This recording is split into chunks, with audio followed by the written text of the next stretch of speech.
Mimi ni mwabuduo katika kikundi cha kitaifa, lakini mwabuduo ambaye alikuwa DJ mwanzo. Na mimi nilikuwa na dance kwa road shows. Maisha yangu yalikuwa mbaya. 2005 nilipoteza wazazi wote. Na maisha pale nyumbani ikakuwa ngumu. Sasa nikatoroka nyumbani. Na wakati nilitoroka nyumbani sikuwa najua mahali pa kuenda. Lakini nilitoroka tu, hiyo siku nilichapwa, alafu nikaponyoka kwa mlango nikaenda hivyo. Sasa wakati nilifika town fulani inaitwa Sondu, najikuta nimeshafika. Nimetembea those kilometers, almost 7 kilometers nikafika kutoka nyumbani. Nimefika hapa, nyumbani sirudi na sina mahali pa kuenda, so ninaenda wapi? And then nikajiambia, watoto wenye wanaishi kwa streets, wanalala, wanakula na wanaamka kesho yake. Kwa hivyo nitaishi kwa street. Nikaanza kuishi hiyo maisha ya street miaka 2. Nikikula kile ambacho wanakula, nikilala kwa maveranda. Na wakati mwingine ilikuwa inakuwa baridi sana. So naenda kanisa ingine Redeemed, ilikuwa na half caches mpaka saa 7. Naenda kwa hiyo kanisa, siendi kuomba, ninaenda tu nipate joto juu ya baridi. Na wakitoka saa 6 wakiniacha, naenda karibu na vyombo. Unaona pale mixer inaekwangu hapo inakuwa na joto fulani. So watu wakishaenda hall inabaki ni kama iko na baridi. So ninaenda ninalala hapo, lakini wananifungia na nje jua wanijui. Alafu asubuhi wanakuja wanafungua, narudi kwa state.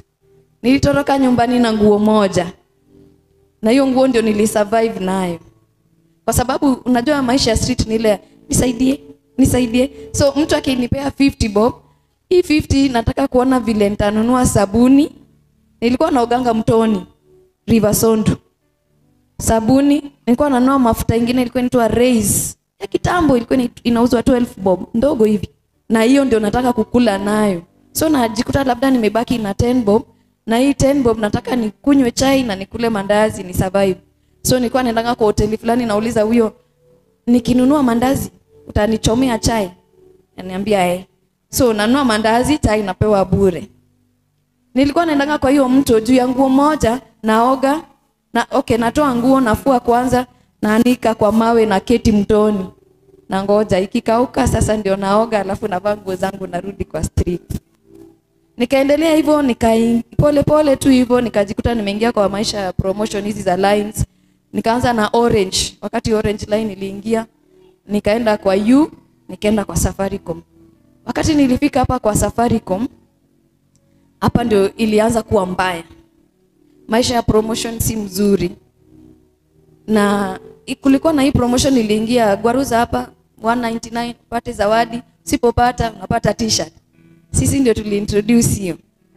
Sasa wakati nilikuwa nafanya promotion, nikagundua kumbe watu wanaendanga club. Sasa ikifika usiku watu wanaenda club, na mimi pia sikutaka kubaki nyuma, so naenda club nao. Wakati nimeingia club, sikuwa nakunywa pombe, lakini nikakuwa na interest ya ile kazi DJ alikuwa anafanya. Na kiti tu mahali hivi naangalia, naona napenda hiyo kazi. Si mnajua kazi ya DJ? Kuvaa nini kubwa, headphones kubwa na kuspin. Sasa nikaongea na yeye kumuuliza kama anaweza ni train. So mimi nilikuwa naendanga tu club kuwa trained. Naenda na kuwa trained. Then finally nikakuwa professional DJ. Sasa mwenye club akaniambia ananiajiri. Na alinipenda sasa kushinda wale vijana wengine, kwa sababu sasa nilikuwa na ustadi kushinda sasa wale wengine. Ilifika mahali mimi nikashika BPM, beats per minute, ya kila wimbo, iwe Uganda, ya Tanzania, ya Kenya, zote hapa kwa kichwa. Kwa sababu ma DJ wale wanaume nilikuwa nao, wakati waligundua ya kwamba napata favor na huyo mkubwa, so walikuwa wanapendanga, saa zile wananiachia shift. Nilikuwa naingianga shift ya saa 5 usiku. Wakati naingia shift wanakuwa wametampa na vitu huko ndani. Sasa mimi nilijitahidi nijue kila kitu. So hata wakiacha wameharibu, nikiingia na set kila kitu, natengeneza kila kitu, inakuwa sawa. Nikaendelea na hiyo maisha, na maisha ya pale club nikajikuta najiingiza kwa vitu mingi kushinda ile kitu ilinileta hapa. Nikaanza kuwa na upendo wa pesa sana. Unajua mimi haungeniitisha wimbo nikuweke bure. Nilikuwa nafanya kazi Amalo Club iko Kericho. Huwezi niitisha wimbo na nikupatie bure. Watu wa kule Kericho huko ama huko kwenda hivi. Sijataja jina ya mtu. Kwenda hivi. wanapenda wimbo inaitwa Emily Chepchumba. Hiyo mtu mwingine amesema sana ni kama alitoka huko.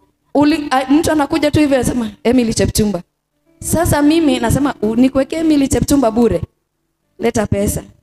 Ananipatia maybe 500. Anaenda, yani naeka tu hivi.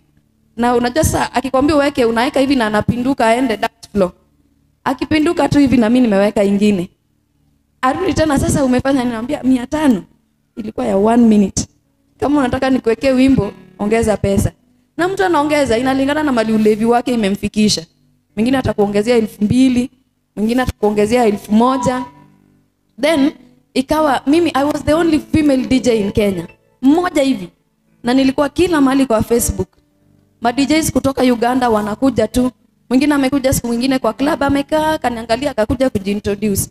Akasema leo nilikuja kuona. Maana nimeona kwa Facebook kila mahali wakisema kuna DJ msichana kwa club fulani Kericho.